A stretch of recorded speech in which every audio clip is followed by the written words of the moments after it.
C'est un drame qui l'a marqué au fer rouge. Le 20 août 1989, il y a 43 ans jour pour jour, l'île paradisiaque de Tahiti devenait le théâtre d'un triste événement.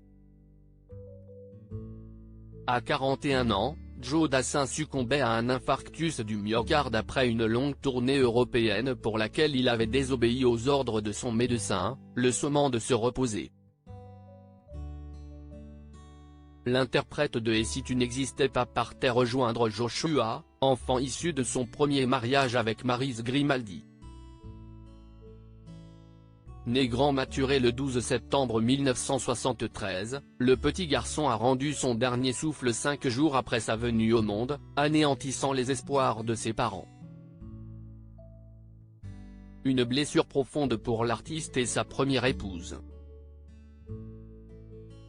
Le 5 mai 1977, le couple divorçait à l'amiable, permettant à Joe Dassin de refaire sa vie avec Christine Delvaux, étudiante et fille d'un commerçant de Rouen rencontré un an auparavant dans une discothèque en vogue à Courchevel, où la star séjournait durant ses vacances d'hiver.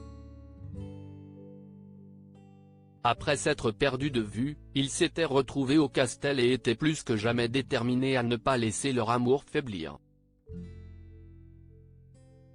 Joe Dassin avait multiplié les rencontres secrètes avec la jeune femme avant de lui demander sa main. Un jour de janvier 1978, ils franchirent ensemble le cap du mariage à Cotignac, dans le Var. Brisé par la mort prématurée de son premier fils, le grand ami de Gene Manson a finalement pu faire de son rêve de paternité une réalité.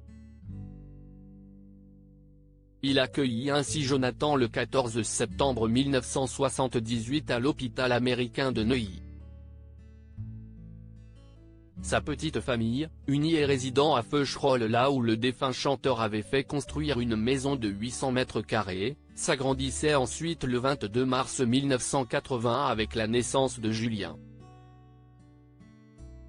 Ses fils suivent ses traces 4 décennies après la mort de Joe Dassin, et plus de 25 ans après celle de leur mère, emportés à l'âge de 45 ans par une crise d'asthme. Ses fils honorent la mémoire de l'artiste. Dans les colonnes du quotidien Le Parisien, l'aîné s'était ainsi déclaré incroyablement fier, touché et émerveillé de l'engouement du public pour Joe, 40 ans plus tard. Devenu auteur, compositeur et interprète, Jonathan Dassin a été formé à la trompette et au chant à Tahiti.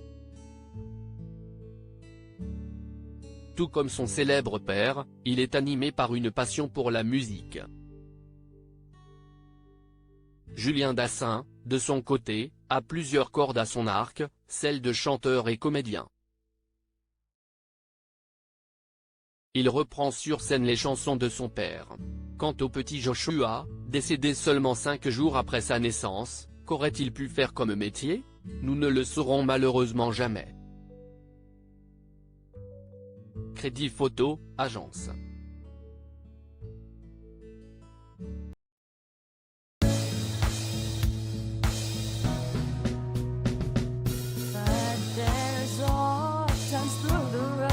I think you can let me know. Sit down, sit back, let me help you out.